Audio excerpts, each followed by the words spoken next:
Imagine waking up to a nightmare you can't see, smell, or even fully understand. Something slowly poisoning you inside your own home. That was my reality. What looked like an ordinary rental house turned out to be hiding a horror beneath its floors, one that nearly destroyed my health, my peace of mind, and my life.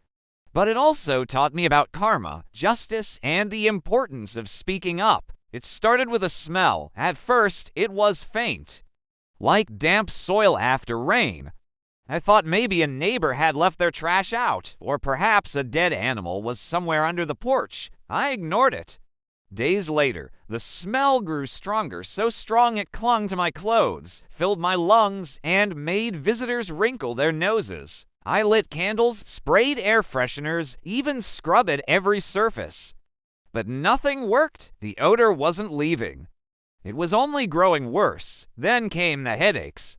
At first mild, then pounding, my skin broke out in rashes. My nights were filled with restless coughing fits. I started missing work. The place that was supposed to be my safe space, my home, had turned against me. I began to panic. Something was wrong, deeply wrong.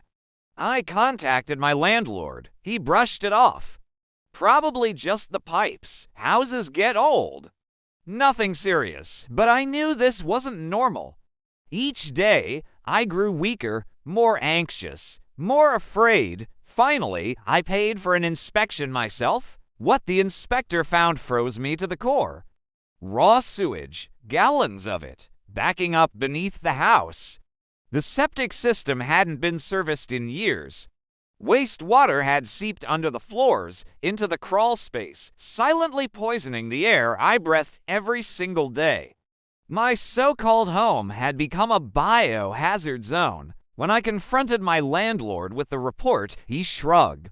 He called it wear and tear. He told me to open a window. Imagine that while I was getting sick in his neglected property. His concern was saving money.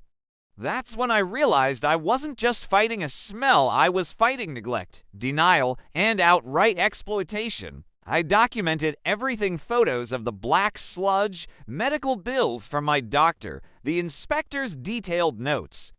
Still, weeks went by with no action. I had to leave my home behind, paying out of pocket for temporary housing. My belongings, furniture, clothes, even childhood keepsakes were ruined beyond repair. Some nights I lay awake, crying, wondering how it had come to this. But karma has a way of working things out. Word spread. Other tenants came forward with their own stories. The landlord's reputation began to crumble. Authorities stepped in. Legal actions were filed. The man who once thought he could bury his responsibilities beneath a floor of rotting waste now faced penalties that would cost him far more than if he had simply maintained the property in the first place.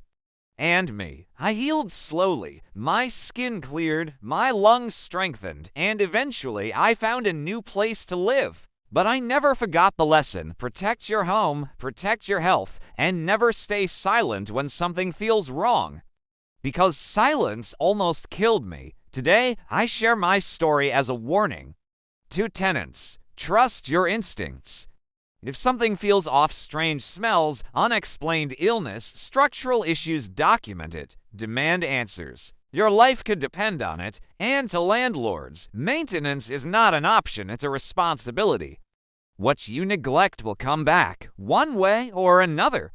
Karma doesn't forget. The house I once feared is no longer mine. But the scars it left behind remind me of one truth. Sometimes the deadliest dangers are the ones we can see until it's too late. And when people try to hide those dangers, karma always finds a way to reveal them.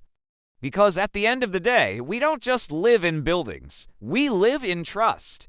And when that trust is broken, the universe has a way of balancing the scales. My landlord learned that the hard way.